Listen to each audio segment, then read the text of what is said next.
குஷியா இருக்கிறீங்களா? ஓம் சாந்தி பிரதர். குஷியா இருக்கிறோம். ம். ஜெனரலா வந்து கனவு கன்னி, இளைஞர்களின் கனவு கன்னி அப்டின்னுவாங்க. அந்த மாரி குழந்தைகளின் கனவு கண்ணன்னா அது ஜாக்கி சான் தான். எப்பவுமே. ஆமா. அதுலயும் 80ஸ்லலாம் அப்படி உயிரா இருப்பாங்க. அந்த பாஷை புரியாது. ம். பட் விழுந்து விழுந்து சிரிக்கிற மாரி அதாவது ஒரு அ ஆக்ஷன் மூவிய காமெடியா எடுக்க முடியும்ன்றது அவருடைய படத்துல தான் தெரிஞ்சது. ஆமா. ரொம்ப சூப்பரா 90ஸ் இருக்கும். கிட்ஸ் ம். பைத்தியமா இருப்பாங்க. எங்க பசங்கள்லாம் அப்படிதான். திருப்பி திருப்பி கண்டிப்பா. அந்த ம். கேசெட் வீடியோ சிடி தான் போட்டு போட்டு ம். பாப்பாங்க. கண்டிப்பா. நல்லா சூப்பரா காமெடியா த்ரில்லிங்கா இருக்கும் படம் சூப்பரா பாக்குறதுக்கு. இருக்கும். எப்புட்றா இது ஒரு மனுஷனால இப்படி பண்ண முடியுமான்ற மாரி இருக்கும். ஆ அப்படி அப்படி அப்படியே ஏதோ பந்து பந்து அடிச்சு எகுர்ற மாரி அப்படி அங்கங்க இடிச்சு இடிச்சு எகிறி எகிறி அப்படி சல்லு சல்லுன்னு போவாரு. ஆ இந்த டூப் ஒரிஜினலாவே நல்லா பண்ணுவாரு அவரு. டூப் இல்லாம. கரெக்ட். அத அத வந்து அவரே ஒரு காமெடியாவும் சொல்லியிருப்பாரு. ஸ்டீவன் ஸ்பீல்ஸ்பர்குடைய படத்த பத்தி எப்படி இதெல்லாம் பண்றீங்கன்னு, எல்லாமே கம்ப்யூட்டர்லயே பண்ணிடுறோம் அப்படின்னு. அவரு கேட்டாராம், நீங்க எப்படி இப்படிலாம் குதிக்கிறீங்க? அது simple. Start, action, jump, hospital. அப்படின்ட்டு அப்படி குதிச்ச உடனே ஹாஸ்பிட்டலுக்கு இட்டு போயிடுவாங்களாம் அவர. சோ இப்படியே அவர் பண்ணி தன்னை வருத்தி உலகத்தையே மகிழ்ச்சியில ஆழ்த்தி இருக்கிறார். சோ அதனால ஒட்டுமொத்த உலகத்துக்கும் அவருக்கு ரசிகர்கள் இருக்கிறாங்க. ஏன்னா ஜெனரலா இங்கிலீஷ் படம் பிடிக்காதவங்களுக்கு கூட அவருடைய படம் பிடிக்கும். படம் பிடிக்கும். ஆமா. ம். சோ அப்படிப்பட்டவர் வந்து இப்ப ஏதோ அவருடைய படம் லெஜெண்ட்ன்ற படம் ரிலீஸ் ஆகுது போல இருக்கு. எல்லா 4 மொழியில நெனைக்கிறேன். சோ அப்ப அதுக்கு ப்ரமோஷன் அது 1 வருஷம் முன்னாடியே ரிலீஸ் ஆன படம் லெஜெண்ட்ன்ட்டு. ரிலீஸ் பண்றாங்க இந்த லாங்குவேஜ்ல. அதை பற்றி அவரு பேசும்பொழுது மறுபிறவி பத்தி கேட்டிருப்பாங்க போல இருக்குது. சோ அப்ப அதுக்கு ம். அவர் சொன்ன வார்த்தை பேசில இருக்குது. இதெல்லாம் மறுபிறவினா நான் அதுவா பொறக்கணும், இல்ல பொறக்கவே கூடாது. இந்த மாதிரி தான் சொல்லுவாங்க. ஒண்ணு பறவையா பறக்கணும், ஜாலியா இருக்கலாம், இப்படி சொல்லியிருக்கலாம். அவரு என்ன சொன்னாரு, அப்படி ஒண்ணு இருந்து சூப்பர் மேனா பிறக்கணும். ஏன் அப்படின்னா, நான் அதிவேகத்துல பரப்புவேன் அப்படின்னு ரொம்ப ஆச்சரியமா இருந்தது. எல்லாருக்கும் ஹெல்ப் பண்ண மறந்தன்றாரு. ஏன்னா அந்த ஹெல்ப் பண்ணுவேன்றது ஓகே. அது சூப்பர்மேன் பண்ணுவாரு, ஸ்பைடர்மேன் புரியுது. ஆனா அமைதி அன்பையும் பரப்புறது அது எப்படி கற்பனை கெட்டாத ஒரு விஷயமா இருக்கு. ஏன்னா அது பிரம்மகுமாரிகளுக்கு மட்டுமே ரகசியம் அது. அன்பை பரப்ப முடியும், அமைதியை பரப்ப ஆனா அதை வந்து உணர்றாங்க. ஏன் கோயிலுக்கு போறாங்க. அந்த அன்பை அமைதியை ஆனா அது வந்து ஒரு மனிதன் பரப்ப தெரியாது. பரப்புறாரு அப்படின்றாங்க. ஆனா ஓகே சிவலிங்கம் இருக்குது. பட் அது இல்லாமல் மற்றவர்கள்லாம் தானே இருக்கிறாங்க இந்து தெய்வங்கள். அப்ப அங்க போய் நிக்கும்போது உங்களுக்கு அமைதி வருது அப்படின்னா, அவங்க உயிரோட்டமா அவங்கள சுத்தி எப்படி இருந்திருக்கும்? அவங்களுடைய சிலையத்தான் நம்ம இங்க பார்க்கிறோம். உயிரோட்டமாக இருந்தபோது என்ன பண்ணதான் ஜாக்கி சான் ஆசைப்படுறாரு. பண்ணாங்க. அன்பையும் செஞ்சுக்கிட்டே இருந்தாங்க. பண்ணக்கூடிய விஷயமும் அதுதானே. அமைதியான முஸ்லிம்கள் மலக்குகள். சோ முஸ்லிம்கள் வந்து அத குறிப்பா என்னுடைய முஸ்லிம் ஃப்ரெண்ட் கடவுளுடைய சொல்றான். மனிதர்கள், மலக்குகள் அடுத்தது. இப்ப இதுல வந்து மனிதர்களும் ஜின்கள் அவங்க இஷ்டம் என்ன வேணாலும் பண்ணலாம். பேய் தான் அவங்களே அப்படி படைச்சார் அப்படி புரிஞ்சுக்கிறாங்க. எல்லா நிலையும் அடையறாங்கன்றது அவங்களுக்கு தெரியல. அடுத்தது 2 பேரும் அவங்க இஷ்டம் எப்படி வேணாலும் கெட்டதும் பண்ணலாம் அவங்களுக்கு இருக்குது. மலக்குகள் வந்து அவர்களுக்கு என்ன ஆணையிட்டாரோ அதை மட்டும்தான் செய்வாங்க. சுயமாக பிரம்மகுமாரிகள் ஃபரிஸ்தான் சொல்றோம். மதத்துல அததான் ஏஞ்சல் சொல்றாங்க. கிறிஸ்தவ மதத்துல ரொம்ப அந்த படங்கள்லாம் சர்ச்சில எல்லாம் அதிகமா இருக்கும். அப்ப அந்த ஏஞ்சல் வேலையத்தான் ஒரு சூப்பர்மேன் சொல்லிட்டாரு. இருக்குதுன்னு தெரியல. ஏஞ்சல் பண்ற வேலையை பட் பறக்கிறதுனால எல்லாருக்கும் சினிமா தோணிடுச்சு. ஏஞ்சலுக்கு சினி அந்த லாங்குவேஜ்ல அவர் சொல்றாரு சூப்பர்மேன். கரெக்ட். பரவ செய்யறது.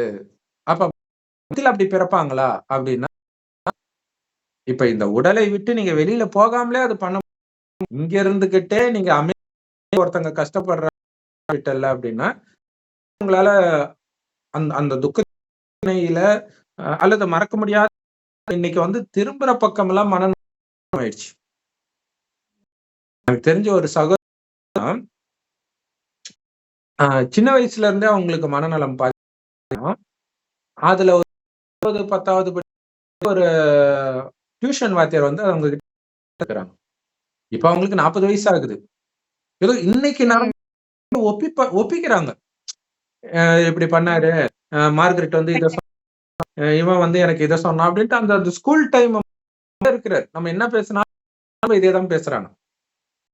அதே மாதிரி இன்னொரு பிரதர் கூட அதே மாதிரி பேசினாரு. நான் பிரம்மகுமாரி போர்டு எனக்கு போகணும், இல்லைன்னா நேரம் செத்து போயிடுவேன். சரிங்க பிரதர், இப்ப நான் முரளி எடுக்கிறேன் கேளுங்க. மறுபடியும் நான் ஸ்டாப்பா அதே.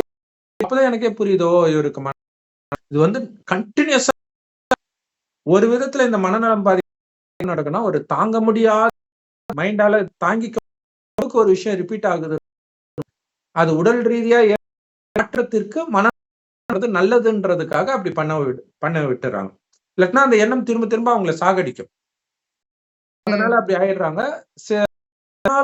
மற்றவர்களுக்கும் பிரச்சனை தான். ரொம்ப அரகண்டா இருப்பாங்க. இவங்க எல்லோருக்கும் வந்து இன்னைக்கு அமைதி தேவை, உண்மையான அன்பு தேவை. ஏன்னா அன்பு எல்லாமே தற்காலிகமானது இல்லையா? குழந்தை மேல வந்து எப்படி குழந்தைக்காக எது வேணாலும் ஃபர்ஸ்ட் மனைவிக்காக எது வேணாலும் பண்ணுவோம். ஒரு டைமுக்கு அப்புறம் குழந்தைக்காக என்ன வேணாலும் பண்ணுவோம். மனைவியை தேவைப்பட கடைசிடுவோம். அடுத்தது பேர குழந்தை வந்தா குழந்தையும் தூக்கி கடைசிடுவோம். இது ஆச்சரியமா இருக்குது. இது எப்படி நடக்குதுன்னே புரியல. அந்த பற்று அந்த அளவுக்கு இருக்கு. இப்ப சமீபமா பாமக கூட்டத்துல ராமதாஸ் அவர்கள் வந்து அவருடைய மகன் அடுத்த லெவல், அடுத்தது அவருடைய பேரன் அங்க வைக்கணும்ட்டு அன்புமணிக்கு துணையாக என்னுடைய பேரன் ரவி இருப்பான். பேரன் சொல்லாம ரவின்றார். அப்ப வந்து ரவியா எனக்கா வேண்டாம், எத்தனை பேர் சீனியர் இருக்கிறாங்க அவங்களுக்குள்ள பேரன்றது அவருடைய பிரச்சனை இருக்கலாம் ஏதோ. அதனால அதுல அப்படின்னா உடனே அவர் சொல்றாரு கட்சி நான் சொல்றதான் இங்க. ஆனா ஒரு காலத்துல கட்சியா இருக்கக்கூடாதுன்னு டிஎம்கேக்கு எதிராக விமர்சனம் பண்ணவர். அப்ப அப்படி மாறுது பாருங்க தானாவே. எனக்கு அந்த பற்றுன்னு வரும்போது மாறிடுது. கண்டிப்பா. ஒரு விதத்துல பாத்தீங்கன்னா மு.க. ஸ்டாலின் அவர்கள் இப்ப முதல்வர் அவர்கள் இது மாதிரி குடும்ப அரசியல் சொல்றாங்க, வாரிசு அரசியல்ட்டு. அப்ப அவர் சொல்றாரு வாரிசு இருக்குது, வாரிசு இல்லாதவங்க பெணத்திட்டு இருக்கிறாங்கன்ற. அப்படி பார்த்தா அவர் சொல்ற மாதிரி பார்த்தா கரெக்டா தான் இருக்குது இல்லையா? வாரிசு இல்ல, எம்ஜிஆருக்கு இல்ல, ஜெயலலிதாவுக்கு இல்ல, காமராஜருக்கு இல்ல, மோடிஜிக்கு இல்ல. சோ இல்லாததுனால அப்படி இருக்குது. இருந்தா அவங்களும் பண்ணிருப்பாங்கன்ற ஒரு அர்த்தம் வருது. அதுக்கான வாய்ப்பு அதிகம் இல்லையா? சோ அந்த அந்த உறவுகளை உருவாக்கிட்டா பிரச்சனை. மோடி வந்து சின்ன வயசுல கல்யாணம் ஆன உடனே விட்டுட்டு வந்துட்டார். நான் வந்து நாட்டுக்காக இருக்கணும்ட்டு. அது நல்லதா போச்சு. சோ அதனால டச் இல்ல. அப்ப நீங்க முதல் வெட்டினாதான் உண்டு. வளர விட்டீங்கன்னா அவ்வளவுதான் இல்லையா? ஒரு முள்ளு செடி சின்னதா இருக்கும்போது நீங்க பிச்சு போட்டுடலாம், பெருசானதுக்கு அப்புறம் முடியாது. சோ அதுக்குதான் கடவுள் சொல்றாரு உறவுகளை வளர்க்காதீங்க. வளர்த்தா என்ன ஆகும்? நிம்மதி போகும். அதனாலதான் இன்னைக்கு உலகம் ஃபுல்லா அமைதி இல்லாம இருக்கிறது காரணம் உறவுகள் தான். தனக்கு வர பிரச்சனை நினைச்சு யாரும் பெருசா கவலைப்படுறது இல்ல. தன்னை நம்பி ஒருத்தர் இருக்கிறாங்க. ஹாலிவுட் ஸ்டார், சூப்பர் ஸ்டார் வந்து இப்படி மறுபிறவிங்கிறத நம்புறாரு. இந்தியாவுக்கு வந்து பார்த்துட்டு ஆச்சரியப்படுறாரு. நம்ம கோயில்களை அதெல்லாம் பார்த்துட்டு ரொம்ப பிரமிப்பா இருக்குன்னு ஆச்சரியப்படுறாரு. ஒரு 1000 குதிரையை வச்சுட்டு ஒரு பழைய காலத்து மன்னர் ஆட்சி மாதிரி ஏதோ ஒரு கதை போல இருக்கு. அதுல பண்றாரு. அது அவருக்கு ரொம்ப சந்தோஷமாவும் ஆச்சரியமாவும் இருக்கு. இந்தியால இப்படி எல்லாம் வாழ்ந்திருக்காங்க அப்படின்னு நினைக்கும் போது ரொம்ப பெருமையா இருக்குன்னு வேற சொல்லியிருக்காரு. ஒரு ஹாலிவுட் சூப்பர் ஸ்டார் வந்து இந்த அளவுக்கு பேசுறது, இந்த மாதிரி அமைதி அன்பும் பரப்புவேன்னு சொல்றது அது பெரிய விஷயம். அவரோட நல்ல மனுஷர், நல்ல குணம்ங்கிறத காட்டுது. கண்டிப்பா. ஆமா. ஏதோ அது மாதிரி ஏதோ சம்திங் ஏதோ உதவியெல்லாம் கூட பண்ணி இருக்கிறாரு அவரு. டக்குன்னு ஞாபகம் வர மாட்டேங்குது. அவ்வளவா ஒரு $500 million அப்படியே சேரிட்டி கொடுத்துட்டாராம். ஓ! புவர் பீப்பிள்க்கு ஹெல்ப் பண்ணணும்னு சொல்லிட்டு, சரி, சரி. தன் பையனுக்கு கூட அவன் சம்பாதிச்சு பாத்துக்கிட்டோம். பையனுக்கு அப்பதான் கூட அதோட அருமை குடுக்காம. தெரியும். அப்பதான் அவனுக்கு அதோட அருமை தெரியும் அப்படின்னு சொல்லிட்டு, அந்த அளவுக்கு மனசு வரணுமே எல்லாருக்கும். கண்டிப்பா. சோ பெரிய அது விஷயம் அது. தேவதைகளுக்குள்ள குணம் தான் அது. கண்டிப்பா. அது ஆமா. ஆ. அவர் மூலமாக இப்படி ஒரு சேவையை ஒரு ஒரு வார்த்தை அவர் வாய் வழியா வெளிப்படுறது, எந்த மத ஸ்தாபகர் வாயிலும் இது வெளியில வரல. எந்த மத குருமார்களும் இப்படி சொன்னது கிடையாது. கடவுள் சொல்றார், அடுத்தது இவர் தான் சொல்றார். பறந்து பறந்து நான் சக்தியை பரப்புவேன்றார். பறந்து பறந்து நன்மை செய்வேன்றது அது வேற விஷயம். அது சூப்பர்மேன் மாதிரி போய் நல்லது பண்றது. ஆனா அன்பையும் அமைதியும் பரப்புவேன்றது, இது எப்படி பரப்ப முடியும்? இது யாருக்குமே கற்பனைக்கு எட்டாத ஒரு விஷயமா தானே இருக்குது. இல்ல பிரம்மகுமாரிகள நம்ம சொல்லும்போது கூட எடுத்த உடனே இந்த ஞானத்தை கேட்கும்போது, அது எப்படி பரப்ப முடியும்ன்ற எண்ணம் வரும். சிவானி தீதி கூட இத சொல்லியிருப்பாங்க. டி.கே. சிவானி கூட இது மாரி சொல்லும்போது, இது எப்படி அப்புறம் அது பயிற்சி பண்ணும்போது தான் அது தெரியுது. சோ வெளியில பரப்புறது பரவுதா இல்லையான்றது முதல்ல நமக்கு அனுபவமாக ஆரம்பிச்சிடும். நம்ம அதுல நிரம்பி இருப்போம். அப்படின்னு சொல்றாரு. ஆ சோ அதை பரவ செய்யறதுக்கு என்ன பண்ணணும்? அப்படின்னா, இறந்து மறுபிறவி எடுக்க வேண்டாம். ஜாக்கி சான் அவர்களுக்கு என்ன வயசுன்னு தெரியல. ஒரு 70 கிட்ட இருக்கும்னு நெனைக்கிறேன். இருக்கும். இந்த மாரி ஞானம் போய் சேர்ந்தா கூட போதும். அவர் இந்த பிறவியிலே அது செய்ய முடியும். செய்ய அன்பும் முடியும். அமைதியும் பரப்ப முடியும். இது பாசிபிள் தான் அப்படிங்கிறது யாராவது போய் சொன்னு இந்த நம்ம ஞானம் போய் கிடைச்சு இந்த வீடியோ ஏதாவது ஷேர் பண்ணி கிடைச்சு அவருக்கு புரிஞ்சுக்கிட்டா கூட போதும். இப்பயே கூட அவரு செய்யலாம். கண்டிப்பா. இந்த சோ ஜென்ம இதுல என்ன பண்ணணும் அப்படின்னா, எனக்கு சின்ன வயசுல வந்து எங்க சொந்தக்காரங்க வீட்ல வந்து ஒரு விளையாட்டா ஒண்ணு பேசுனாங்க. அவங்க வந்து முருகா ஏதோ ஒண்ணு சொல்லிட்டு இருந்தாங்க. அப்ப அவரு சொல்றாரு, "நமக்கு பிரச்சனை இருக்கிற மாரி அவங்களுக்கும் பிரச்சனை இருக்கும். அவங்களுக்கும் பொண்டாட்டி புள்ளலாம் இருக்குதுல்ல." அப்படின்னாங்க. அது காமெடியா இருந்துச்சு. ஆனா இப்ப தான் தெரியுது அது உண்மை அப்படின்னு. இல்ல ஏன்னா இங்க இருக்கிறவங்க தான் எல்லாரும். இப்ப இந்த கலியுகத்தின் இறுதி 100 வருடத்தில் இறைவன் வந்து இந்த ரகசியத்தை வெளிப்படுத்துறார். ஜாக்கி சான் சொன்னதை எப்படி பண்றது? ஏன் பண்ணணும்? அப்படிங்கிற ரகசியத்தை வெளிப்படுத்துறார். இந்த கலியுகத்தின் இறுதியில ஜாக்கி சான் சொன்ன மாதிரி அமைதியும், அன்பையும் யாரெல்லாம் பரவச் செய்தார்களோ, அவங்கள தான் நம்ம இன்னைய வரைக்கும் கோயில் கட்டி கும்பிட்டோம். அப்ப எல்லாருக்கும் ஒண்ணு புரியாம இருக்கும்.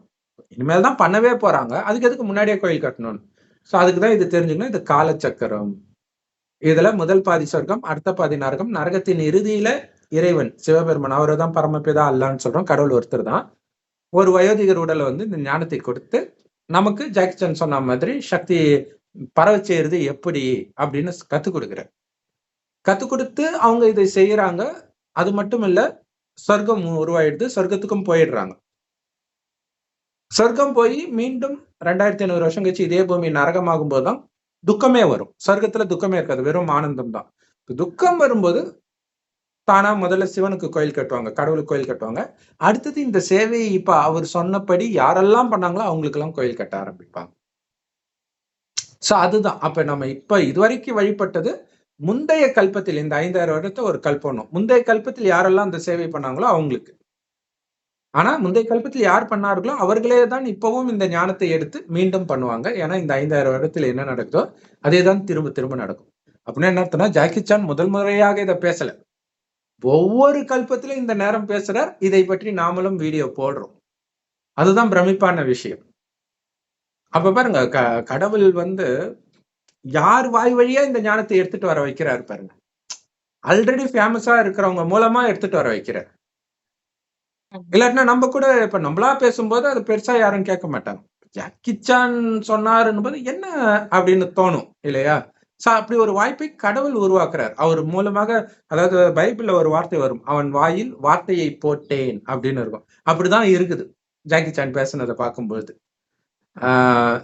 சோ அப்படி என்ன பண்ணணும் அப்படின்னா, முதல் விஷயம் இந்த ஆன்மீகம்னாலே பற்ற விடணும்ன்றாங்க இல்லையா? அதுதான் முதல் எலிஜிபிலிட்டி.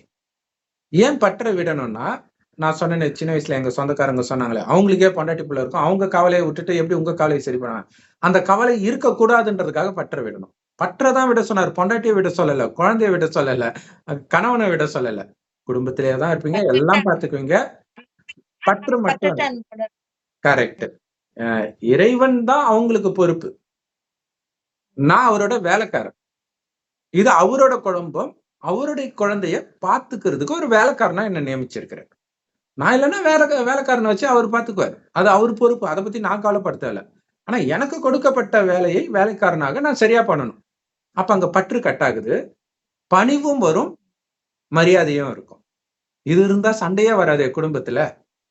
இல்லையா? அந்த பணிவும் மரியாதையும் இல்லாததுதான் பிரச்சனை. சோ அது ஒண்ணு. இன்னொன்னு, அந்த பற்று இல்லாதப்ப குடும்பத்தில் ஒருவருக்கு நடக்கிற ஒரு பிரச்சனை வருதுன்னா, உங்களால என்ன பண்ண முடியுமோ அத பண்ணுவீங்க. பற்று இல்லாதனால உங்களுக்கு வலி இருக்காது. இதனால உங்க மனம் பாதிக்கப்படாது. இப்படி மனம் எந்த காரணத்தினாலும் அமைதியை இழக்கக்கூடாது. அதுக்காக தான் பற்ற கட் பண்ண சொல்றது.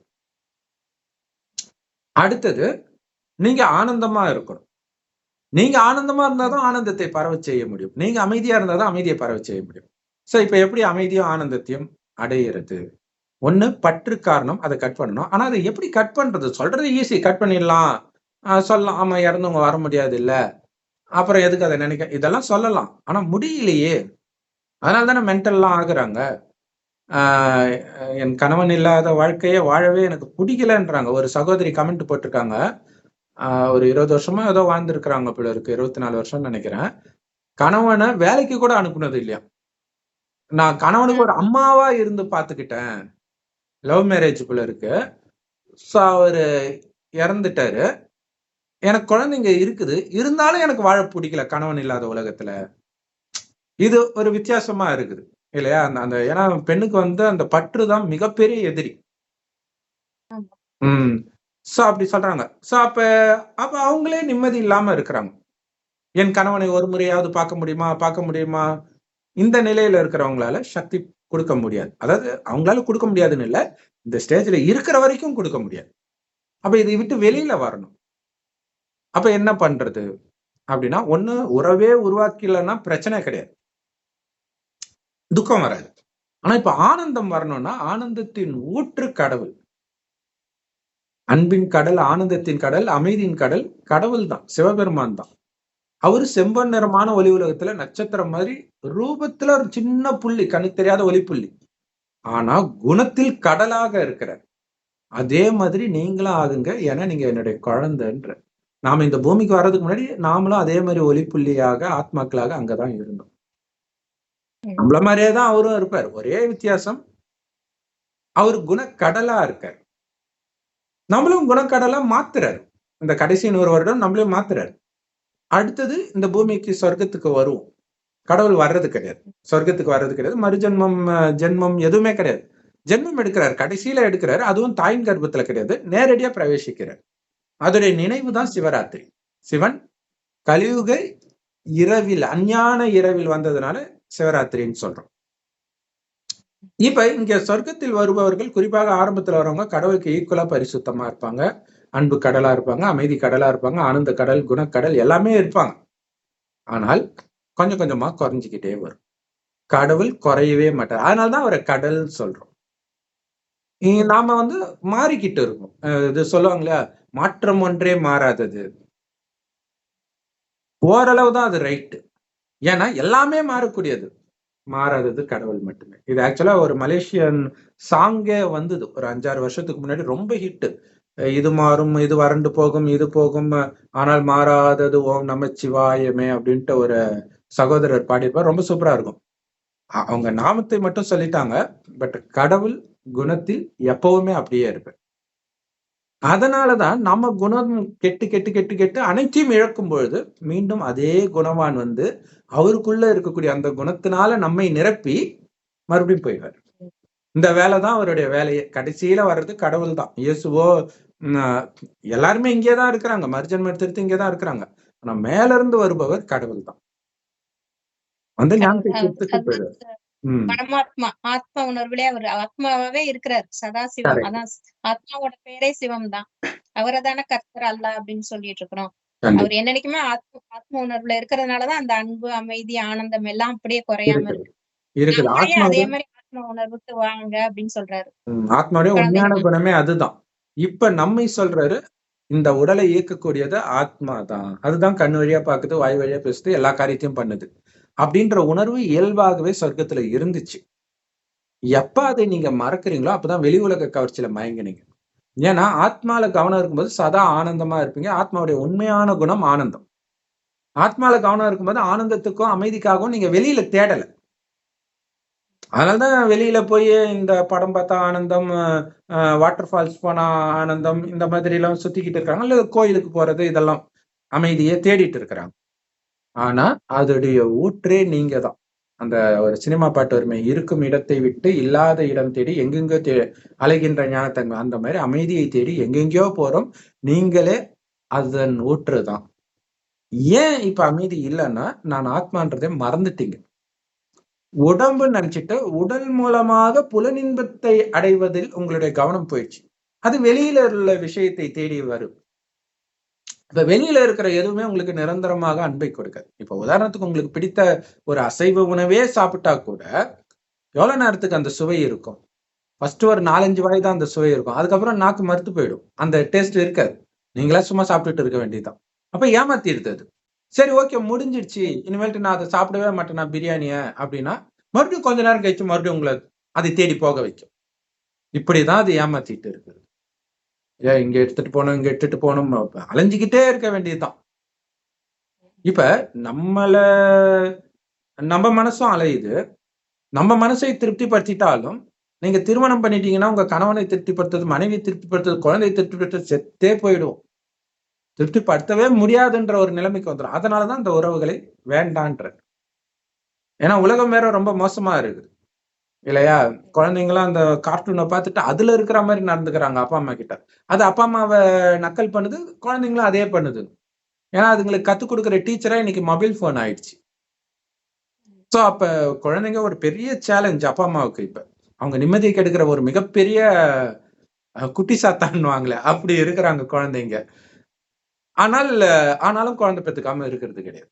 ஒரு குழந்தை டார்ச்சர் பண்ணுது, கம்முன்னு இருக்க வேண்டியதானே. இன்னொரு குழந்தை என்ன பண்றது? ஒண்ணு இல்லைன்னா இன்னொன்னு காப்பாத்துமா. ரெண்டுமே வெளில தள்ளிடும். அது தெரிய மாட்டேங்குது அவங்களுக்கு. சோ இப்ப கடைசியில இறைவன் வந்து சொல்றாரு, உலகம் அழியறதுக்கு 100 வருடம் முன்னாடிதான் நானே வரேன். அப்ப கன்ஃபார்மா உலகம் அழிந்தே தீரும். அதுல டவுட்டே வேண்டாம். அவர் வந்து 88 வருஷம் முடிஞ்சிச்சு. அதனால இப்ப இந்த அழியக்கூடிய செல்வத்தின் பின்னாடி, அழியக்கூடிய சுகம், அமைதி கொடுக்கக்கூடிய விஷயத்தின் பின்னாடி போகாதீங்க. நிரந்தரமான செல்வத்தை, நிரந்தரமான அமைதி, நிரந்தரமான ஆனந்தத்தை சேமிக்கிற வழியை நான் உங்களுக்கு கத்துக் கொடுக்கிறேன். ஏன்னா அதுவாகத்தான் நீங்க இருக்கிறீங்க. கூட நீங்க உங்க கூட வந்ததெல்லாம் உங்களுதுன்னு புடிச்சுக்கிறீங்க. அதான் பிரச்சனை. முதல்ல உடம்பு புடிச்சுக்கிறோம். இது ஏன் உடம்பு இல்லையா? அந்த பெண்கள் வீடியோ பார்த்தாலே பியூட்டி வீடியோஸ் தான். சமையல் வீடியோவோட இப்ப அதான் அதிகமா இருக்குது இல்லையா? சோ அது கொஞ்சம் வயசாயிடுச்சுன்னா அவங்களால தாங்க முடியாம மீண்டும் மீண்டும் மீண்டும் மீண்டும் அப்படியே போயிட்டு இருக்கிறாங்க. இப்ப ஆண்களும் அந்த மாதிரி ஆயிட்டாங்க. சோ அப்ப அதுல இருந்து புத்தியை விலக்கணும். அப்ப உடல் நானுன்றதை மறக்கணும். அடுத்தது புலன் இன்பம். அதுல மயங்கிட்டு இருக்கிறோம். கடவுள் சொல்றாரு, இப்ப நீங்க ஒருத்தர் நல்லா உங்ககிட்ட பழகுனா சந்தோஷமா இருக்குது. அதுக்காக உலகத்துல இருக்கிற எல்லாரும் நல்லா பழகுறதுக்கு இது ஒண்ணும் சத்தியுகம் கிடையாது. சொர்க்கத்துலதான் அப்படி இருப்பாங்க.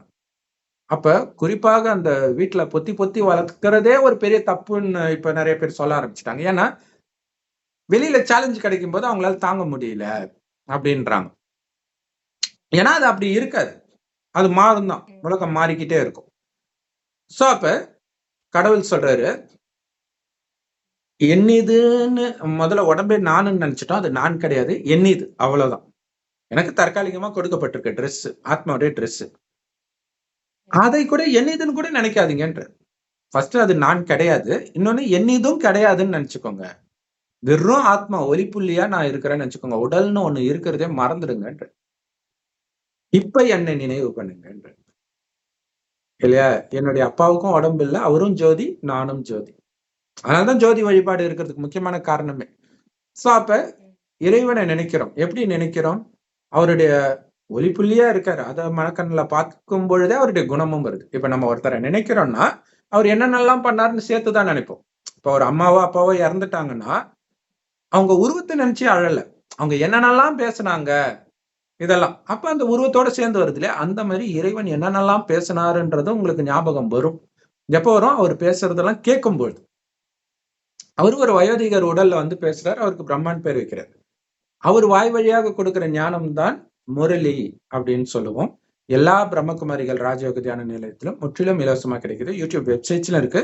அதோட லிங்க் இந்த வீடியோக்கு டிஸ்கிரிப்ஷன்ல கொடுக்குறோம். கூகுள் பண்ணியும் நீங்க பார்த்துக்கலாம்.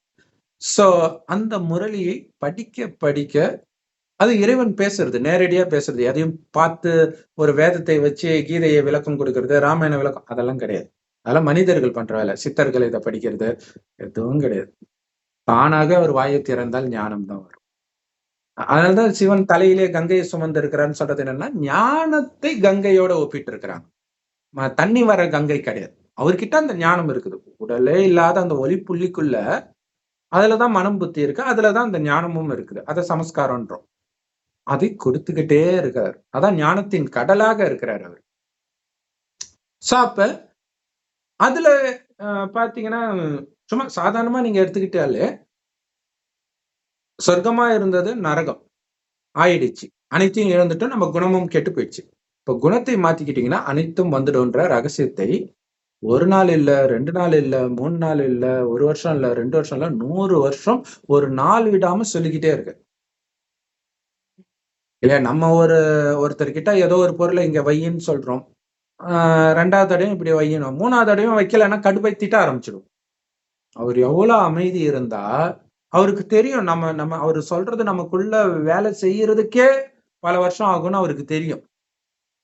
இல்லையா? அந்த ஆத்மான்ற உணர்வுல இருன்ற உடம்புன்றத மறன்றார். மீண்டும் மீண்டும் மீண்டும் மீண்டும் அது அந்த கொண்டு வர்றதுக்குதான் அவர் மறுபடியும் அதை சொல்லிட்டே இருக்காரு. நம்ம ஆத்ம உணர்வுக்கு வந்து கடவுளை ஒளி புள்ளியா பரமாத்மாவை நினைக்கும் போது மட்டும்தான் நமக்குள்ள அந்த வலிமை, அந்த சக்தி, பவர் நிறையும். அப்படி நிறையதான் நம்மளோட கெட்ட குணங்கள் எல்லாம் மாறி தேவதை லெவலுக்கு நம்ம உயர முடியும். அதுக்குதான் ஒரு வழி சொல்லி கொடுத்துக்கிட்டே இருக்காரு. அது எப்படி நினைக்கிறது, அது நினைக்க வரும் அப்படின்னு சொல்லி கொடுத்துட்டே இருக்காரு. ஏன்னா இன்னைக்கு உலகத்துல வந்து யார் சொன்னாலும் மனிதர்கள் கேட்கல. அதை பெருமையா வேற நினைச்சுக்க. நானும் யார் சொன்னாலும் கேட்க மாட்டேன். அப்பா சொன்னாலும் கேட்க மாட்டேன், அம்மா சொன்னாலும் கேட்க மாட்டேன், கணவன் சொன்னாலும் கேட்க மாட்டேன், மனைவி சொன்னாலும் கேட்க மாட்டேன், குழந்தை சொன்னாலும் கேட்க மாட்டேன், நண்பன் சொன்னாலும் கேட்க மாட்டேன். அவனை அடங்க அப்படி அரிப்பா, யார் சொன்னாலும் கேட்க மாட்டான்னுவாங்க. இவரும் கேட்க மாட்டாரு. பட் மத்தவன் கேட்கலன்றது மட்டும் இவருக்கு தெரியும். ஆனா அப்படிப்பட்ட வணங்காமுடின்னு சொல்றோமே, அந்த மாதிரி இருக்கிறவர்களை கடவுள் குழந்தைன்னு சொல்லி அப்படியே ஒரு சீர்ற பாம்பா இருந்த நம்மள பெட்டி பாம்பா அடக்குறாரு. இந்த குணத்தையே மாத்துறாரு. அப்படியே தெய்வீகமா மாத்துறாரு. அந்த ஞானத்தை, அந்த மகுடிக்கு பாம்பு மயங்குதுன்றாங்களா, அந்த மாதிரி அந்த ஞான இசைக்கு மயங்கி அப்படியே தெய்வீகமா மாறுறதுதான் இந்த கிருஷ்ணருக்கு புல்லாங்குழல் காட்டுறதெல்லாம்.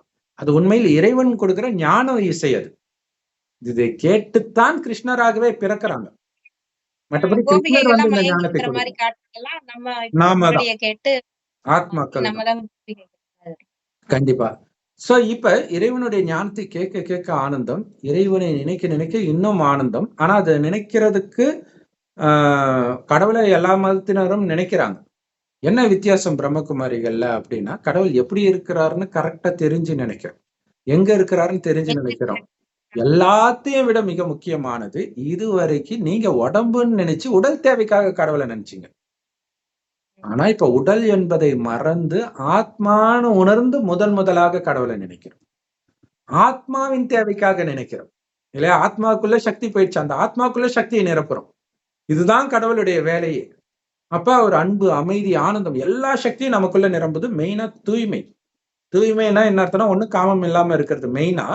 அது இல்லாமல் இந்த வெளி உலக விஷயத்தில் எதுவுமே புத்தியில ஒட்டாம இருக்கிறது. சொர்க்கத்தில் எப்படி இருப்போமோ அதே குணம் அங்க. எப்படி காமம், கோபம், பற்றி பேராசாங்கன்னா என்னன்னே தெரியாது. கணவனும் மனைவியும் நமக்கு ஒரு வாரிசு வேணும்னு நினைக்கும் போது மனைவி கர்ப்பமாவார். காமத்தினால குழந்தை பிறக்காதுங்க. சோ அவ்வளவு பரிசுத்தமா இருந்ததுனாலதான் அவங்களை கோயில் கட்டி கும்பிடுறோம். இப்ப அமைதி, தூய்மை, ஆனந்தம் இந்த மாதிரி குணங்கள் மட்டுமே தான் நிறைஞ்சது. கரெக்ட். அதேதான் எல்லா இடத்துலயும். அங்க பாருங்க, குழந்தையே காமம் இல்லாமல் எண்ணத்தினால பிறக்குது. உண்மையிலே சொர்க்கம் கூட இப்ப எண்ணத்தினாலதான் உருவாக்குறோம். அந்த குணத்தை உருவாக்கிட்டு அந்த சொர்க்கத்தில் இப்படியெல்லாம் இருக்கும்ன்றத சொல்றாரு. அதை நினைக்க நினைக்க அதுவும் உருவாக ஆரம்பிக்கும். அப்ப இந்த உலகம் அழிஞ்சு இதே உலகத்துலதான் சொர்க்கம் உருவாகும். அதுக்காக தான் உலக அழிவும் நடக்குது. அதுக்கேத்த மாதிரி உலகத்துல ரொம்ப மோசமான விஷயமும் நடக்குது. 2 அட் அ டைம்ல நடக்குது. இருக்கிறதுலே ரொம்ப மோசமானவர்களும் இதே கலியுகத்துல தான் இருக்கிறாங்க. அங்க இருந்து விலக்கி நம்மள சங்கம யுகம், அதாவது இறைவனுடைய ஞானத்தை எடுத்தவர்களுக்கு மட்டும் இது சங்கம யுகம், கடவுளை சந்திக்கிற யுகம். மற்றவர்களுக்கு இது கலியுகம் தான். அப்படி பிரிச்சு இறைவனுடைய ஞானத்தை மட்டும் கேளு, வேற எதையுமே கேட்காதுன்ற. என்னை மட்டும் பாரு, இல்ல சொர்க்கத்தை பாரு, வேற எதையும் பார்க்காத. யாரையாவது பார்த்து பேசணும், வேற வழி இல்ல அப்படின்னா பூர்வ மத்தியில ஆத்மாவை பாரு. அந்த ஆத்மாவின் விசேஷ குணத்தை மட்டும் பாரு. 1000 கெட்ட குணம் இருந்தாலும் கண்டிப்பா ஒரு விசேஷ குணமாவது இருக்கும். அதை மட்டும்தான் நீ பார்க்கணுன்ற. சோ இதனால என்ன ஆகுதுன்னா, உங்களுக்கு யாரை பார்த்தாலும் நிம்மதி போகாது, அமைதி இழக்க மாட்டீங்க. நமக்கு தான் நன்மை. அவங்க குறைய பார்க்காதனால நமக்கு தான் நன்மை. அடுத்தது நமக்கு வாழ்க்கையில துக்கம் கொடுத்திருக்கலாம். இந்த மாதிரி நிறைய விஷயம் நடந்திருக்கும். கடவுள் சொல்றாரு, டக்குன்னு முற்றுப்புள்ளி வச்சிடுங்க. ஏன் எதுக்கெல்லாம் ஆராய்ச்சி பண்ணா அது பாட்டு போய்கிட்டே இருக்கும். ராவணன் தலை மாதிரி வெட்ட வெட்ட வந்துகிட்டே இருக்கும். அதனால முற்றுப்புள்ளி. எப்படி முற்றுப்புள்ளி வைக்கிறது? கடவுள் சொல்றாரு, இந்த 5000 வருடத்துல என்ன நடக்குதோ அதே தான் நடக்குதுன்னா என்ன அர்த்தம்? ஒவ்வொரு ஆத்மாவும் இந்த நேரம் இதான் பண்ணணும்னு பதிவாயிருக்கு. அது மாதிரி அந்த ஆத்மாவுடைய பதிவுல இந்த நேரம் இப்படி பேசணும்னு இருக்கு. இவ்வளவுதான் பதில். அவன் ஏன் பண்ணானா இதான் பதில். அவன் ஆத்மால இப்ப அதோடைய நடிப்பு அவ்வளவுதான். மற்றபடி அவனுக்கு இப்படி இருக்குமா அப்படி இருக்குமா? ஏன் அப்படின்னா, நீங்க அவன் ஒரு சுயநலத்தோட பண்றான்னு நீங்க நினைச்சிட்டீங்கன்னாலே அதுவே அவனுக்கு சாபம் ஆயிடும். அவன் மாறாம இருக்கிறதுக்கு அதுவே காரணமாயிடும். ஆனால் நீங்க அந்த நல்ல குணத்தை மட்டும் பார்த்து இப்ப அதோடைய நடிப்பு இப்படி இருக்குது, ஆனா ஒரு காலத்துல எப்படி இருந்திருக்கும் அப்படின்னு நம்மளால கணிக்கவே முடியாது. இன்னும் போன உடனே மாறிடும். ஏன்னா இங்க மாறிதான் மேல போகும். அப்ப உலகம் அழியறதுக்குள்ள எல்லாருடைய குணமும் நல்ல குணமா மாறியே தீரணும். அப்ப அதை பாருங்கள். இப்படி இருக்கிறவங்க கொஞ்ச நேரத்துல மாற போறாங்க இல்லையா? நிறைய பேர் சொல்லுவாங்க கோபத்துல, முடியும் கடைசி நேரத்துல முக்தி அடைய முடியும். ஆத்மாக்கள்லாம் தூய்மையானாதான் போக முடியும் அந்த பரந்தாமத்துக்கு. கரெக்ட். அப்பாவோட ஆலயம் அதுதான். அந்த காலத்துல எல்லாம் ஒருத்தவங்க துரோகம் பண்ணாங்க, நீ வேணா பாரு, அவன் என் கால்ல விழுந்து அழுவான் பாரு, மன்னிப்பு கேட்பான் பாருன்ட்டு. என்ன தைரியத்துல சொல்றாங்கன்னு தெரியல. அந்த அளவுக்கு சீக்கிரமா மனம் மாறிடுவாங்களா என்ன ஒருத்தங்க இல்லையா? ஆனா கடைசியில அது நடக்கும். உங்க கால்ல விழுறாங்களோ இல்லையோ, அவங்க செய்தது தவறுன்ட்டு அவங்க மனதால அழுவாங்க. இதெல்லாம் நடக்கும். அவங்களுடைய குணம் தெய்வீகமா மாற்றப்படும். சோ அதை பாருங்கன்ற. இப்பவே பாருங்க அந்த தெய்வீக குணத்தை. சோ இப்ப என்ன ஆகுது அப்படின்னா, இப்ப அவங்க தப்பு பண்றாங்கன்னா கடைசியில தண்டனையும் அனுபவிப்பாங்க. அப்ப அவங்க தப்பு பண்ணும்போது உங்களுக்கே துக்கம் கொடுக்கும்போது கூட, உங்களுக்கு துக்கம் கொடுக்கறாங்களேன்னு நீங்க அழமாட்டீங்க. ஐயோ இதனால நாளைக்கு அவன் கஷ்டப்பட போறானேன்னு கருணை வரும் உங்களுக்கு. இது ஒரு சின்ன வயசுல ஒரு கதை படிச்சேன். என்னன்னா, ஒரு அப்பா அடிச்சுக்கிட்டே இருப்பாரு பையனை டெய்லியும். அவன் கம்முன்னு தான் இருப்பான். திடீர்னு ஒரு நாள் அழுவான். உடனே, என்ன மகனே வலிக்குதா? எப்படி அழுவுற? அப்படின்னா, இல்லப்பா இன்னைக்கு தான் வலிக்கல, நீங்க பலகீனமாயிட்டீங்களேன்னு நான் அழுவுறேன் அப்படின்னாராம். சோ அந்த மாதிரி ஒரு கருணை இல்லையா? ஏன்னா இன்னைக்கு யாருமே இயேசு சொல்றாரு, இவங்க என்ன பண்றாங்கன்னு தெரியல, இவங்களை மன்னிச்சிடுங்க. அப்படிதான் உண்மையிலேயே எல்லாரும் இருக்கிறாங்க. கரிமீன் சாப்பிடுறவங்களுக்கு அது தப்புன்னு தெரியாது. காமம் தப்புன்னு தெரியாது யாருக்கும். சொல்லி கொடுக்கல யாருமே. இப்ப தெரிஞ்ச நம்ம சொன்னாலும் புரிஞ்சுக்கக்கூடிய சக்தியும் இல்லை. ஏன்னா மனசு அப்படியே இறுகிடுச்சு. நான் நினைக்கிறதா ரைட்டுன்னு ஆயிடுச்சு. அதுக்கப்புறம் அது சில விஷயங்கள்லாம் நடந்து அடி உதையெல்லாம் பட்டு மாறுவாங்க. ஆனால் அதற்கு முன்பே நீங்க உங்களுடைய சக்தியினால மாத்த முடியும்ன்ற. அது எப்படி சக்தியினால மாத்துறது அப்படின்னா, இப்ப கோயில்ல போய் நிக்கிறோம், உங்களுக்கு அமைதி கிடைக்குது. எங்க இருந்து கிடைக்குது? அந்த சாமி கிட்ட இருந்து தான் கிடைக்குது. இப்ப உங்களுக்கு தெரியுது அது அங்க இருந்து வருதுன்ட்டு இல்லையா? வேற எந்த இடத்துலயும் கிடைக்கல. சாமி முன்னாடி நிக்கும் போது அது கிடைக்குது. அப்ப ஒரு இடத்துல இருந்து இன்னொரு இடத்துக்கு வருதுன்னு தெரியுது. நீங்க என்ன நினைக்கிறீங்களோ அது அப்படியே ஆகட்டும் அப்படின்னு வாழ்த்த ஒரு பிசினஸ்லாம் ஆரம்பிச்சா போயிட்டு வருவாங்க, திருப்பதிக்கு போயிட்டு வருவாங்க, ஆசீர்வாதம் வாங்கிட்டு வராங்க. அப்ப அது கல்லு சிலை தான். உயிரோட்டமா ஒருத்தர் உண்மையிலே அவர் சுயநலமே இல்லாம இருக்கிற மனிதர்களை உலகத்துல எங்க தேடினாலும் உங்களால பார்க்க முடியாது. இல்லையா? அந்த மாதிரி ஆயிடுச்சு உலகமே. அப்ப கடவுளை தவிர்த்து அவர்தான் என்றும் மாறாதவர். அவருடைய குழந்தையாக நம்மளை தத்தெடுத்தாருன்னா நீங்க என்ன மாதிரி தானே இருக்கணும்ன்ற. அதுதான் பைபிள்ல தன் சாயலில் குமாரனை படைத்தான்னு சொல்றது. அதுக்காக தான் கடவுள் சொல்றாரு, குறைய பார்க்காதீங்க, உடலை பார்த்தால் தான் அது வருது ஞாபகம், ஆத்மாவை பாருங்க. எல்லா ஆத்மா பார்க்கறதுக்கு ஒரே மாதிரிதான் இருக்கும். அப்ப ஒவ்வொரு ஆத்மாவும் அதோடைய நடிப்பை நடிக்குது, ஆனா சக்தி இழந்து இருக்குது. அதற்கான சக்தியை நிரப்புங்க. ஒரு ஆத்மா பயங்கரமா ஆக்ரோஷமா கத்துது, யார் கூடயோ சண்டை போடுதுன்னு வச்சுக்கோங்க. இப்ப பாக்குறீங்க, ஏன் சண்டை, யார் பக்கம் நியாயம், அப்படி இருக்கக்கூடாது. அது கலியுகத்து பழக்கம். உங்களுக்கு ஐயோ அந்த ஆத்மாக்கு சக்தி இல்லையே. அப்ப அந்த மாதிரி சூழ்நிலையில நான் இருந்தா என்ன பண்ணுவேன்? முழுக்க முழுக்க ஆத்ம உணர்வுல இறைவன் நினைவுல இருப்பேன். நின்னா அந்த அமைதி வந்துடும். ஆனா இப்ப போய் அவங்க கிட்ட போய் சொன்னா அது புரியாது. வைப்ரேஷனே நல்ல அமைதியான வைப்ரேஷன் கிடைக்கும். மத்தவங்களுக்கும் போகும் அந்த வைப்ரேஷன். கரெக்ட். இப்ப அதுவாக நீங்க மாறிடணும். மாறிட்டு அந்த வைப்ரேஷனை பரப்பும் பொழுது அந்த அமைதிக்குள்ள அவங்க வந்துருவாங்க. நடமாடும் கோயில் நாம. தெய்வம் ஆத்மா. ஏன்னா நம்ம தான் தெய்வமா மாறுறோம். சொர்க்கத்தில் வாழ்ந்தவர்களை தான் இன்னைக்கு தெய்வம் கோயில் கட்டி கும்பிடுறாங்க. அங்க போறது நாம தான். அப்ப உயிரோட்டமான கோயில், நடமாடும் கோயிலாக நீங்க இருக்கிறீங்க. அப்ப உங்க தொடர்புல இருக்கிற இடத்துல எல்லாம் நீங்க மாத்த முடியும். தொடர்பில் வராதவர்களுக்கும் இப்ப செய்தியில பாக்குறீங்க, பாலஸ்தீன்ல விதவைகளா இருக்கிறாங்க, கஷ்டப்படுறாங்க. அப்படியே அந்த 24 மணி நேரமும் அமைதி தேவைப்படுற இடங்கள் நிறைய இருக்குது. பாலஸ்தீன், உக்ரைன், ஆஸ்பத்திரி, நிறைய இடங்கள், இயற்கை சீற்றம் வர இடங்கள். அப்ப அப்படியே அங்கேயே புத்தியினால போய் ஜாக்கி சான் சொல்றாரு இல்லையா, பறந்து போறது. அது எப்படி நினைக்கணும் அப்படின்னா, நீங்க ஜஸ்ட் ஒலிப்புள்ளியா போயும் நினைக்கலாம், அல்லது இந்த உடலோடவே புத்தியினால அங்க போற மாதிரி நினைக்கலாம். அதுதான் ஒலி உடல்னுவாங்க. அதுதான் ஃபரிஸ்தா, ஏஞ்சல் அப்படிலாம் சொல்றது. மனசுனாலதான் நீங்க போறீங்க.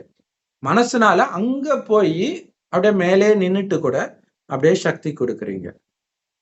இதைத்தான் அவர் சொல்றாரு, சூப்பர்மேன் ஆகி நான் அமைதியை கொடுப்பேன். அது இப்பவே பண்றதுக்கு இறைவன் கத்துக் கொடுக்கிறாரு. ஆனால் எல்லைக்குட்பட்ட எந்த விஷயமும் நினைக்கிறேன். பிராணி ஹீலிங், ரெய்கி பண்றவங்களுக்கு எல்லாம் இது கொஞ்சம் புரியும். டிஸ்டன்ஸ் ஹீலிங்னு கொடுப்பாங்க. எங்க இருந்தாலும் அந்த சக்தி கொடுப்பாங்க. அது கொஞ்சம் புரியும் அவங்களுக்கு, இன்னும் புரியும். கரெக்ட். அவங்க நோய்க்கு மட்டும் பண்றாங்க. இங்க இந்த அமைதி அன்பை கொடுக்க முடியும் அப்படிங்கறது கடவுள் சொல்றாரு. அதுக்கு நீங்க பண்ண வேண்டியதெல்லாம் கான்சென்ட்ரேஷன் பவர் பயங்கரமா இருக்கணும். அப்படின்னா என்ன அர்த்தம்? வேற எந்த எண்ணமும் இருக்கக்கூடாது. அதுக்காக தான் பற்ற கட் பண்ண சொல்றது இல்லையா? நீங்க அந்த உங்களுக்கு பிறந்த 2-3 குழந்தைக்கு மட்டும் அம்மா கிடையாது, உலகத்துக்கே அம்மா. ஏன்னா சிவன் உலகத்துக்கே அப்பான்னா, அவரை மனைவி மாதிரி நினைச்சிட்டு இருக்கிற நாம தான் உலகத்துக்கே அம்மா. அம்மான்னு தானே கும்பிடுறாங்க அம்மன் கோயில்ல, அது நாம தான். அப்ப எல்லாருமே என்னுடைய குழந்தை தான் போது இப்ப எல்லோருக்கும் நான் கொடுக்க வேண்டியது சக்தி தான். இந்த குழந்தைக்கு உடம்பு சரியில்லாம ஆஸ்பத்திரியில இருப்பீங்க, அதை பாத்துக்குவீங்க. ஆனா பாத்துக்கிட்டு உங்களுடைய கவனம் புத்தியில, இதுக்காகவே கடவுள் படைத்த உலகம் தான் ஒளி உலகம், சூக்ஷ்ம லோகம்ட்டு. இந்த பூமிக்கும் கடவுள் இருக்கிற செம்பொன் நிறமான ஒளி உலகமாகிய அந்த பரந்தாமத்துக்கும் இடையில இருக்குது. அங்க இதோடைய நினைவு தான் அங்க கிருஷ்ணர் கடலுக்கு நடுவுல தங்க துவாரகை உருவாக்குனாருன்னு சொல்றது. அங்க இருந்து சக்தி கொடுத்துக்கிட்டே இருக்கணும், புத்தி அங்கேயே இருக்கணும். அப்ப அங்கேயே இருக்குதுன்னா என்ன அர்த்தம்? இங்க இருக்கிற எதுவுமே ஞாபகம் இல்லைன்னு அர்த்தம். அப்பதான் உங்களுடைய புத்தி முழுக்க முழுக்க அங்க போக முடியும். இங்க நீங்க கடமை செய்வீங்க, ஆனா என்னுடைய நிறைய குழந்தைங்க அங்க துடிச்சிட்டு இருக்கிறாங்களே, அந்த தாயன்போட நீங்க சக்தி கொடுத்துக்கிட்டு இருப்பீங்க. இந்த ஒரு குழந்தைக்கு ஸ்தூலமா பாத்துக்கிறதுக்கு நான் பொறுப்பா இருக்கிறேன், அதை செய்யறேன். ஆனா சூக்ஷ்மமாக அத்தனை குழந்தைங்களுக்கு செய்ய வேண்டிய அந்த பொறுப்புல இருந்து நான் தவறல. அப்ப ஸ்தூலமான இந்த குழந்தை மேல பற்று இல்லைன்னா தான், அது ஒருவேளை இறந்தால் கூட உங்களுக்கு கொஞ்சம் கூட மனம் பாதிக்க கூடாது. ஏன்னா அங்க அத்தனை பேர் பட்டினி போடுற மாதிரி அது அன்பு அமைதி கொடுக்காம இருக்கிறது. எல்லாம் அதுக்காக தான் அழுகுறாங்க எல்லாமே இல்லையா? கடவுள் என்னை அவங்க அழுகுறதுடைய அர்த்தம், கணவன் இறந்துட்டாங்க, குழந்தை இறந்துட்டாங்கன்னு அழுகுறதுடைய அர்த்தம் என்ன ஆறுதல் படுத்து இல்ல, இப்படி மேல நோக்கி அழுவாங்க, அல்லான்னு அழுவாங்க, ஆறுதல் படுத்து. சோ அதற்காகவே தான் மலக்குகளை உருவாக்குனார் அப்படின்னுவாங்க. ஆனா எல்லாரும் என்ன நினைச்சுக்கிறாங்க, மேல இருந்து வருது, மேல இருந்து தான் வரும், ஆத்மா மேல இருந்து தான் கீழே வந்துச்சு, கீழே இருந்து இப்ப மேல போறோம் புத்தினால.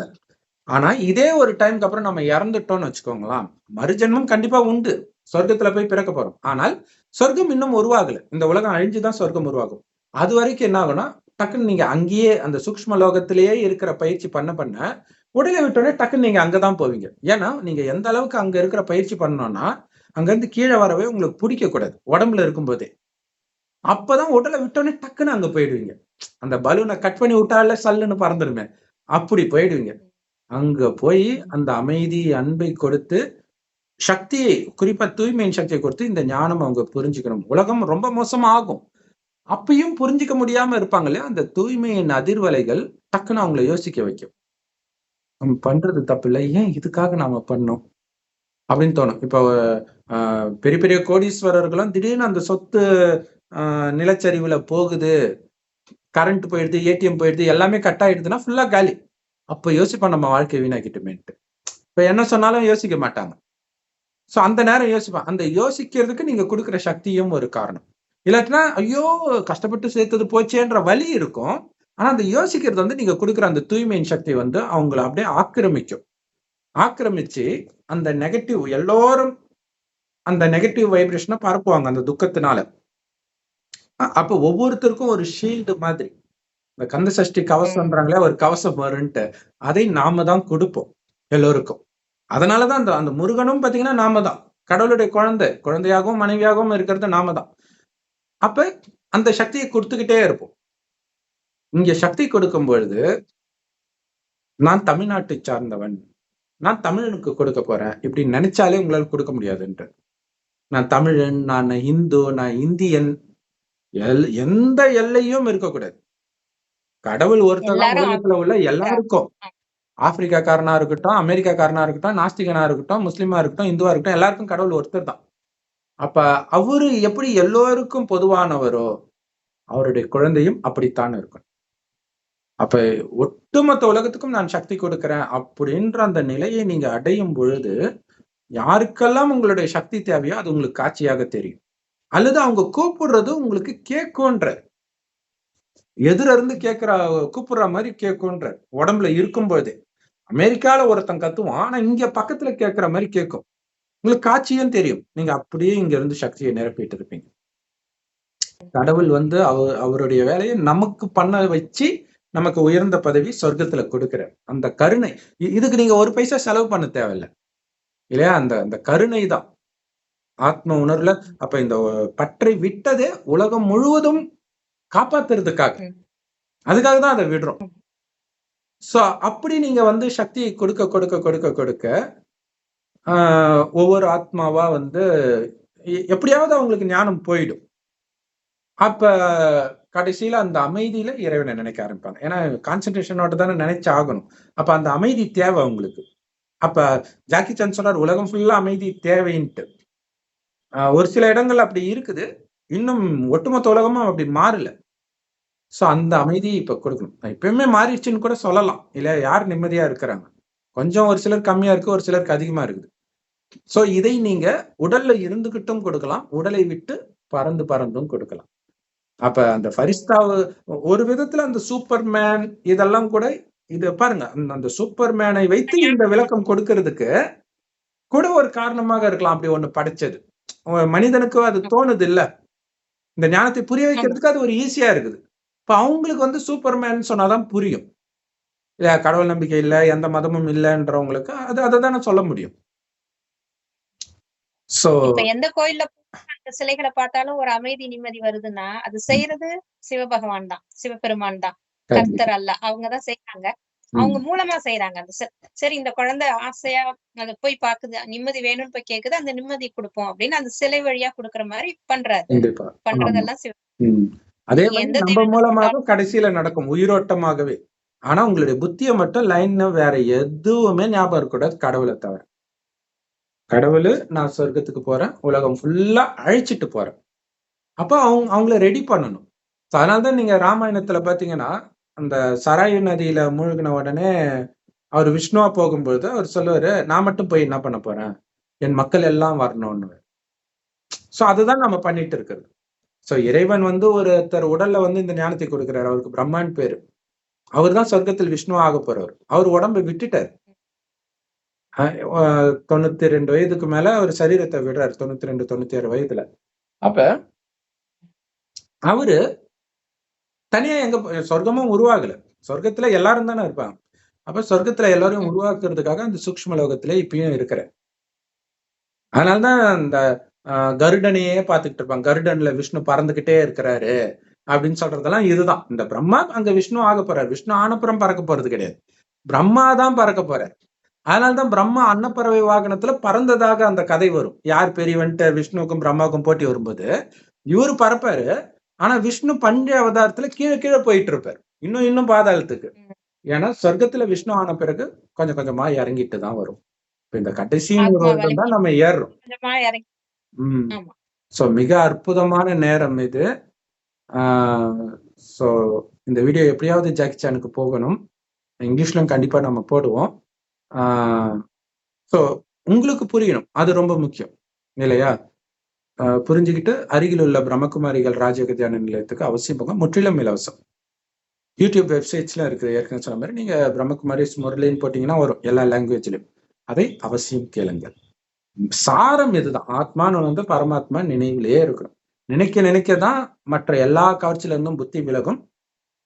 அப்பதான் கூடவே நம்ம சக்தி கொடுக்கறதெல்லாம் பண்ணிக்கிட்டே இருப்போம். பட் எப்ப எல்லா கவர்ச்சியில இருந்தும் உங்க புத்தி விலகுதோ, யாரை பார்த்தாலும் பூர்வ மத்தியில ஆத்மாவை பார்க்கறது இயல்பாகுதோ, அப்பதான் இந்த சக்தி கொடுக்கிற வீரியம் அதிகமாக இருக்கும். இங்க இருந்து அமெரிக்காவுக்கு உங்களால கொடுக்க முடியும் ஒரு வினாடியில். உடல் விட்டுட்டீங்க அப்படின்னா ஒரு வினாடியில பறந்தே போயிடுங்க. நினைக்கிற நேரம் தான் டக்குன்னு போயிடுங்க. சோ பறந்து பறந்து அமைதியும் ஆனந்தத்தையும் கொடுக்கிறது நிஜத்தில் நடக்கிறது தான். அவர் சூப்பர்மேனா பிறக்கணும்ட்டாரு. ஓகே, ஃபரிஸ்தாவை ஏஞ்சலை சூப்பர்மேன் சொல்லலாம் இல்லையா? சோ அது இந்த ஜென்மத்தில் தான் நடக்கும். இப்ப விட்டா அப்புறம் வாய்ப்பு கிடையாது. ஓம் சாந்தி. தேங்க்ஸ் ஃபார் வாட்சிங். Thank you so much, sister. Om Shanti.